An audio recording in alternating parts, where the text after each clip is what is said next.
दोस्तों सीआरपीएफ की तरफ से एक बहुत ही बड़ी वैकेंसी निकल के आ चुकी है। मैं इस वैकेंसी को बहुत ही बड़ी क्यों कह रहा हूँ, क्योंकि ये जो वैकेंसी आई है इसमें टोटल जो पद है 9212 है। तो ये काफी अच्छे नंबर है सभी स्टूडेंट्स लोगों के लिए। तो दोस्तों अगर आप भी इस फॉर्म को अप्लाई करना चाहते हैं तो आप इस वीडियो को स्टार्ट से एंड तक जरूर देखें, क्योंकि आज की इस नई वीडियो में मैं आपको इस वैकेंसी के बारे में कंप्लीट इन्फॉर्मेशन बताने वाला हूं। जैसे कि ये फॉर्म कब से कब तक अप्लाई होगा, इसका एडमिट कार्ड कब तक आएगा, इसका एग्जाम कब तक लिया जाएगा, एंड क्या एज लिमिट है, क्या एलिजिबिलिटी क्राइटेरिया है, एंड इसका क्या सिलेबस होगा। मतलब जो भी इस वैकेंसी के बारे में इंपॉर्टेंट इन्फॉर्मेशन है आज की इस वीडियो में मैं कवर करूंगा। तो दोस्तों चलिए अब मैं आपको अपने कंप्यूटर स्क्रीन पे लेकर चलता हूं एंड इस वैकेंसी के बारे में आपको डिटेल्ड में समझाने की कोशिश करता हूं। कि मैंने वो नोटिफिकेशन को ओपन कर लिया है जो सीआरपीएफ की तरफ से ऑफिशियली निकाला गया है। सो दोस्तों सबसे पहले आप देखेंगे ये जो वैकेंसी निकाला गया है इसका पोस्ट का नाम है कांस्टेबल टेक्निकल एंड ट्रेड्समैन।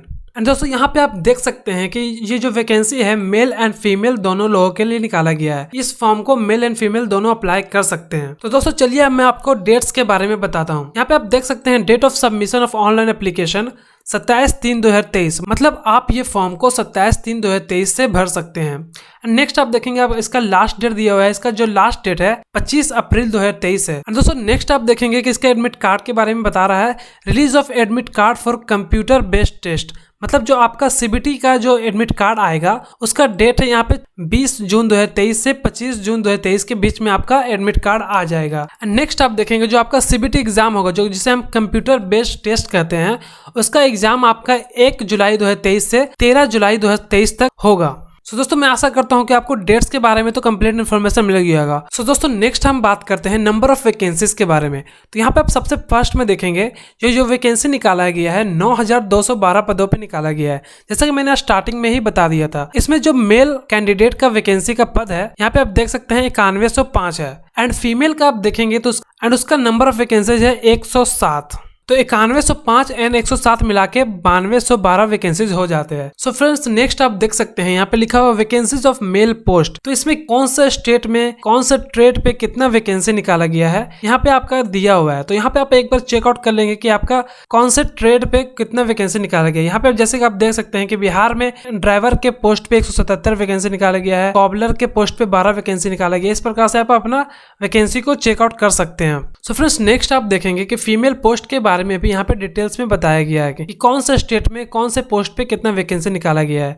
तो इसे भी आप चेक करना चाहते हैं तो चेक कर लेंगे। तो दोस्तों चलिए अब बात करते हैं एज लिमिट के बारे में। तो दोस्तों जो कांस्टेबल ड्राइवर का वैकेंसी है उसके लिए आपका एज 21 से 27 साल के बीच में होना चाहिए, एंड आपका एज कैलकुलेट होगा 1/8/2023 के अकॉर्डिंग। अगर आपका एज 1/8/2023 तक आपका एज 21 साल हो गया है तो आप इस फॉर्म को आसानी से अप्लाई कर सकते हैं। एंड दोस्तों यहाँ पे आप देख सकते हैं कि आपका जो डेट ऑफ बर्थ है 2/8/1996 से लेके 1/8/2022 के बीच में ही होना चाहिए। अगर आपका डेट ऑफ बर्थ ऊपर नीचे जाता है तो आप इस फॉर्म को अप्लाई नहीं कर सकते हैं। एंड दोस्तों अगर आप आरक्षित कैटेगरी से बिलोंग करते हैं, जैसे अगर आप SC एंड ST कैटेगरी से बिलोंग करते हैं तो आपको 5 साल का छूट दिया जाएगा, एंड अगर आप OBC से बिलोंग करते हैं तो आपको 3 साल का छूट दिया जाएगा। तो दोस्तों नेक्स्ट आप देखेंगे जो नेक्स्ट पोस्ट है constable MMB cobbler carpenter tailor brass band. ये जो सारे पोस्ट है इनके लिए आपका एज 18 से 23 साल के बीच में होना चाहिए। दोस्तों यहाँ पे इसमें भी देख सकते हैं कि आपका जो डेट ऑफ बर्थ के अकॉर्डिंग भी यहाँ पे दिया हुआ है। आपका डेट ऑफ बर्थ अगर 2/8/2000 से 1/8/2005 के बीच में नहीं हो तो आप इस फॉर्म को अप्लाई नहीं कर सकते हैं। तो दोस्तों चलिए अब बात करते हैं इसके एजुकेशन क्वालिफिकेशन के बारे में।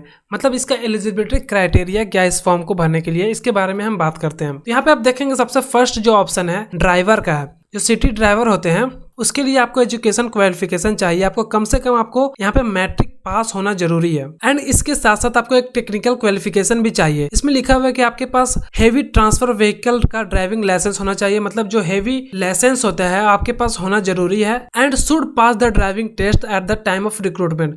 एंड जो आपका वहाँ पे टेस्ट लिया जाएगा ड्राइविंग टेस्ट, आपको वहाँ पे पास होना भी जरूरी है। तो दोस्तों नेक्स्ट वैकेंसी के बारे में बात करते हैं सिटी मैकेनिक मोटर व्हीकल। तो दोस्तों इसमें भी आपका education qualification minimum matric pass होना चाहिए, एंड टेक्निकल क्वालिफिकेशन में आप देखेंगे लिखा हुआ है possessing 2 years industrial training institute certificate in mechanical motor vehicle recognized by the national or state council for vocational training or any other recognized institute and 1 year practical experience in the field of concerned trade। So दोस्तों इसमें लिखा हुआ है कि आपका mechanic motor vehicle में आपका 2 साल का ITI कोर्स कंप्लीट होना चाहिए, तभी आप इस फॉर्म को अप्लाई कर सकते हैं। तो दोस्तों अगर आप ITI पास नहीं है तो इसके अलावा एक और ऑप्शन यहाँ पे दिया हुआ है। यहाँ पे आप देख सकते हैं आपके पास 3 साल का डिग्री होना चाहिए स्टेट या नेशनल अप्रेंटिसशिप में, वो भी मैकेनिकल मोटर व्हीकल ट्रेड के साथ, एंड आपके साथ इसके साथ साथ 1 साल का एक्सपीरियंस भी चाहिए उसी फील्ड में। तो दोस्तों इनमें से किसी एक भी सर्टिफिकेट है आपके पास तो आप इस फॉर्म को आसानी से अप्लाई कर सकते हैं। तो दोस्तों नेक्स्ट आप बढ़ेंगे तो यहाँ पे लिखा हुआ है फॉर ऑल अदर ट्रेड्समैन, मतलब जो driver and mechanic motor vehicle के अलावा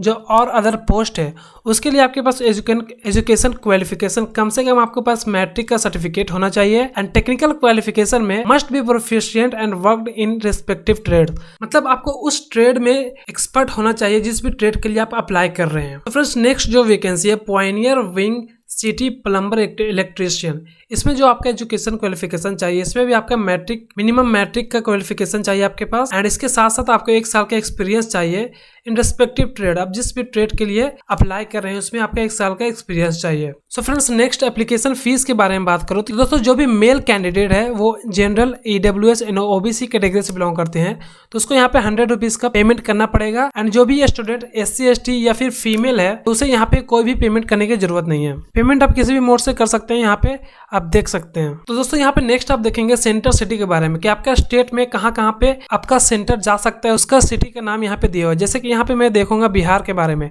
तो बिहार में मेरा जो सेंटर जाएगा या तो आरा जाएगा, दरभंगा, भागलपुर, मुजफ्फरपुर, पटना, पूर्णिया एंड रोहतास। यहाँ पे टोटल 7 सिटी का नाम दिया हुआ है। इसी प्रकार से आप अपना यहाँ पे चेक कर लेंगे। तो दोस्तों चलिए अब बात करते हैं CBT टेस्ट के बारे में, मतलब जो आपका सिलेबस है क्या होगा यहाँ इसके बारे में बात करते हैं। तो दोस्तों यहाँ पे हर बार की तरह यहाँ पे 100 क्वेश्चन आपसे पूछा जाएगा जिसमें से आपका जनरल इंटेलिजेंस एंड रीजनिंग से आपका यहाँ पे 25 क्वेश्चन पूछा जाएगा जिसका टोटल नंबर 25 नंबर होगा। नेक्स्ट आप देखेंगे आपको यहाँ पे general knowledge and general awareness से आपको यहाँ पे 25 नंबर पूछा जाएगा, उसका भी अंक यहाँ पे 25 नंबर होगा। नेक्स्ट आप देखेंगे मैथ से भी आपको यहाँ पे 25 नंबर पूछा जाएगा एंड लास्ट में देखेंगे यहाँ पे इंग्लिश या हिंदी, आप जिस भी लैंग्वेज को सिलेक्ट करेंगे उस लैंग्वेज से आपको यहाँ पे 25 नंबर का यहाँ पे क्वेश्चन पूछा जाएगा।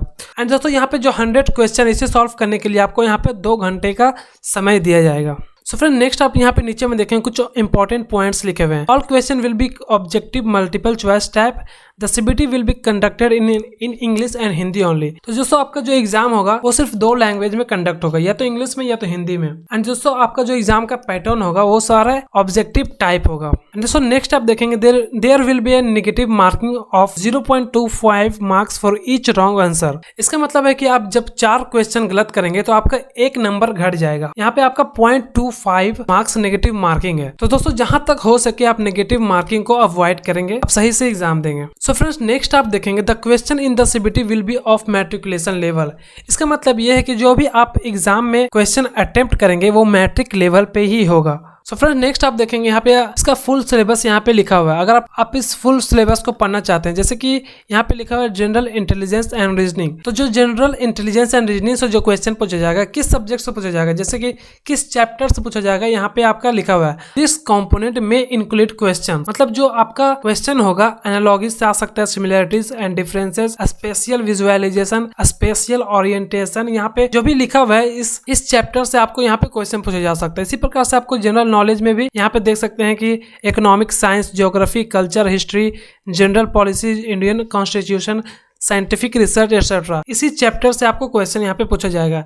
इसी प्रकार से आप मैथ में भी देख सकते हैं average, interest, profit and loss, discount, mensuration, time and distance, ratio and time and work etcetera. And next आप इंग्लिश में भी देख सकते हैं यहाँ पे आपका candidates ability to understand basic English, Hindi and his her basic comprehensive would be tested. मतलब आपका जो इंग्लिश या हिंदी में जो आपका क्वेश्चन होगा वो बेसिक होगा, आपका सिर्फ एबिलिटी टेस्ट करने के लिए यहाँ पे लिया जा रहा है। So friend next physical status की बात करें तो यहाँ पे आपका हाइट जो है, जो जनरल ओबीसी ईडब्ल्यूएस से बिलोंग करते हैं, उसका हाइट जो लड़कों लोग का हाइट होना चाहिए 170 सेंटीमीटर होना चाहिए, और जो लड़कियों का हाइट होना चाहिए 157 सेंटीमीटर होना चाहिए। एंड जो आरक्षण कैटेगरी से बिलोंग करते हैं, जैसे एससी कास्ट से बिलोंग करते हैं, तो आपका यहाँ पे लड़कों का हाइट 162 होना चाहिए, लड़कियों का हाइट 150 होना चाहिए। दोस्तों चेस्ट की बात करें तो आपका यहाँ पे चेस्ट आपका यहाँ पे 80 सेंटीमीटर होना चाहिए, और आपको यहाँ पे 5 सेंटीमीटर कम से कम फुलाना पड़ेगा। तो दोस्तों इस नोटिफिकेशन में और भी अदर इन्फॉर्मेशन है, लेकिन वो उतना इंपॉर्टेंट नहीं है। अगर आप इस नोटिफिकेशन को और भी डिटेल में पढ़ना चाहते हैं, अगर आपको जरूरत है, तो दोस्तों इस नोटिफिकेशन का लिंक मैं आपको डिस्क्रिप्शन में प्रोवाइड कर दूंगा। आप डिस्क्रिप्शन में जाके नोटिफिकेशन को डाउनलोड करके आप इस नोटिफिकेशन को आराम से पढ़ सकते हैं। तो दोस्तों मैं आशा करता हूं कि आपको इस वैकेंसी के बारे में कंप्लीट इन्फॉर्मेशन मिल गया होगा। अगर आपको कुछ भी डाउट लगे या फिर आप कुछ भी पूछना चाहते हैं तो आप कमेंट बॉक्स में इस वैकेंसी के बारे में पूछ सकते हैं। सो दोस्तों अगर आपको ये वीडियो इन्फॉर्मेटिव लगी हो तो आप इस वीडियो को ज्यादा से ज्यादा लाइक, कमेंट एंड शेयर करें। एंड अगर आप इस चैनल पर नए हैं तो चैनल को सब्सक्राइब भी जरूर कर ले, ताकि आपको इसी प्रकार के इन्फॉर्मेटिव वीडियोस रेगुलर मिलते रहे। तो दोस्तों thanks for watching my videos and that's all for today.